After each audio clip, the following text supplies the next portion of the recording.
नमस्कार। ये है पार्ट टू। जो हमारे दूसरे गुरु जो हैं वो दूसरे गुरु हैं सभी के पिता, जो बिल्कुल बैक ग्राउंड में रहते हैं। और मतलब हम पिता को इतनी अहमियत नहीं देते, लेकिन पिता का जैसे मैं बताया था कि 50% डीएनए जो पिता के आते हैं, जो 50% डीएनए मदर से, 50% डीएनए जो हमारा वो पिता का होता है।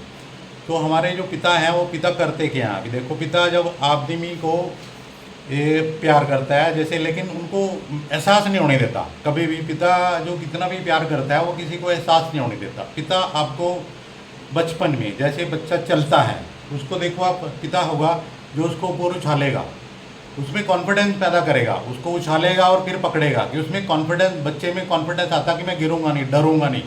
फिर जब चलता है तो उसकी उंगली पकड़ के उसको छोड़ देता है कि चलने के लिए उसको प्रोत्साहित करता है। तो पिता उसमें कॉन्फिडेंस भरता है कि भी कॉन्फिडेंस, यस तू गिरेगा नहीं, मैं हूँ। तू ऊपर उछाला उसको, तू गिरेगा नहीं, मैं हूँ। तो ऐसे ही जब वो स्कूल में जाते हैं तो स्कूल में उसको छोड़ के आता है, स्कूल में जाते हैं बच्चे, तो बच्चे को सबसे ज़्यादा होता है कि मेरा पिता है, जो मैं पापा को शिकायत करूँगा, पापा ऐसे हुए। तो कभी भी जो है वो पिता का उसको बड़ा सहारा होता है। और इसी तरह जो पिता है वो हमारे को सिखाता है अभी पढ़ाई में क्या करना है, आगे बढ़ना है, कि आगे जाके क्या करोगे। जो जितनी भी दुनियादारी चलानी है, जो दुनियादारी में हमने विचरना है, दुनियादारी में कैसे रहना है, उसको पता है। ये रिश्तेदार है, इससे इतना मिलेंगे, इससे मिलना है, ये इतना टाइप का है, इस टाइप का, इससे बच के रहो, ये तो अपना दोस्त इस टाइप का मुझे दिख रहा है, थोड़ा उससे दूर रहो, ये दोस्त ठीक है तेरा उससे।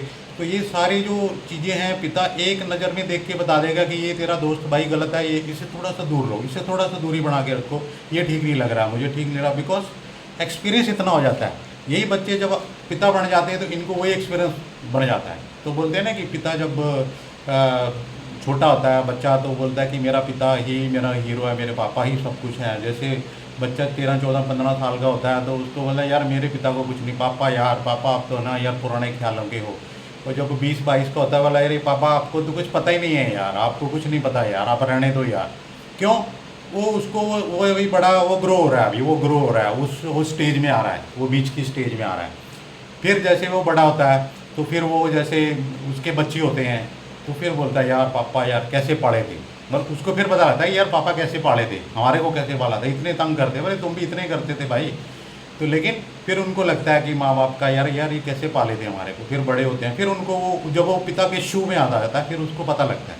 तो पिता जो है और पूरी दुनियादारी को कैसे विचरना है, वो साइलेंस में लेकिन आपको सब सपोर्ट करता है। पूरी दुनिया में एक पिता ऐसा है, उसको जब बच्चा उससे ज़्यादा तरक्की कर लेता है उसको खुशी होती है। लेकिन बाकी कोई तरक्की करे, उससे ज़्यादा तरक्की करे, वो कोशिश करता है उसको मैं उसको सुपरसीड कर दूँ, उसको मैं पिछाड़ दूँ। लेकिन कभी भी अपने बेटे को पिता नहीं बोलेगा कि मैं उसको पिछाड़ दूँ, उसको खुशी होती है कि और बढ़े, मेरे से ऊपर बढ़े। तो पिता का दूसरा फर्ज होता है, ये होता है कि पिता जो होता है बच्चे को एक पुश देता है। और ये सभी पिता को देना भी चाहिए पुश। जैसे बच्चे ने, उसने कुछ काम करना है, उसने पढ़ाई करनी है या ज़िंदगी में कुछ भी करना है, उसको बोलो भाई मेरे हाथ पे पैर रख और मैं तेरे को पुश दूंगा, मैं तेरे को ऐसे पुश दूंगा। अब तेरी हिम्मत है, तू किसको पकड़ना है, आसमान को पकड़ना है, दूसरी बिल्डिंग को, छठी बिल्डिंग को या 15वीं बिल्डिंग को, ये तुम्हें मैं पुश दे रहा हूँ। तो ये पुश जो है बच्चे को, हर पिता का फ़र्ज है ये, उसको पुश दो। फिर उसकी कैपेबिलिटी है वो किसको पकड़ता है, वो आसमान को पकड़ता है, किसको पकड़ता है, आगे पकड़ता है।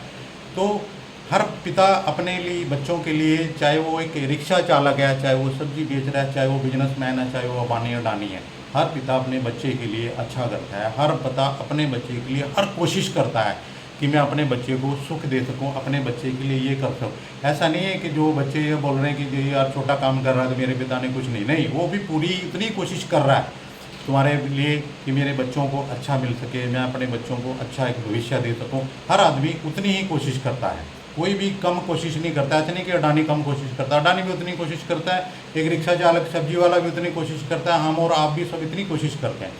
तो पिता जो है ये दूसरा गुरु है, तो इसलिए पिता को भी उतना ही सम्मान दो जैसे माँ को देते हो। जैसे माँ और पिता आपका स्वर्ग है, और माँ और पिता तभी याद आते हैं जब वो चले जाते हैं, फिर उनकी बातें याद आती हैं। तो उनकी बात बाद में याद आए तो उनकी बातें पहले याद कर लो, और टाइम रहते याद कर लो तो आपको ज़्यादा बेनिफिट मिलेगा। उनके जाने के बाद जैसे मेरे पिताजी नहीं तो मैं काफ़ी मिस करता हूँ और काफ़ी चीज़ें उनकी मैं फॉलो करता हूँ कि यार ऐसा बोला था, ऐसा किया था, ऐसा कहा था, तो याद आती है। तो वो जो मिस करने वाला ऐसे पहले ही उसको फॉलो कर लो तो वो आपको ज़्यादा बेनिफिट मिलेगा ज़िंदगी में। कि ये क्योंकि वो जो बोलते हैं वो इतने एक्सपीरियंस के साथ बोलते हैं, 20 साल, 30 साल, 40 साल, 50 साल का एक्सपीरियंस होता है। ऐसे जब आप उस एज में जाओगे, आप पिता बन जाओगे 50 साल के एक्सपीरियंस में, तो आपको भी वही लगेगा कि जैसे वो बोलते थे, अरे हाँ ये बात बिल्कुल फिट बैठती है। सिनेरियो चेंज होते रहते हैं वक्त के साथ, जैसे जैसे वक्त बदलता है ऐसे ऐसे थॉट भी बदलते हैं, ऐसे ऐसे सिनेरियो भी बदलते हैं, और सोचने की जो हमारी क्षमता है वो भी बदलती है। तो दूसरा पिता जो है वो हमारा, दूसरा गुरु जो है वो हमारे पिता होते हैं। अभी तीसरे पार्ट में बताएंगे कि तीसरा गुरु कौन होता है हमारा।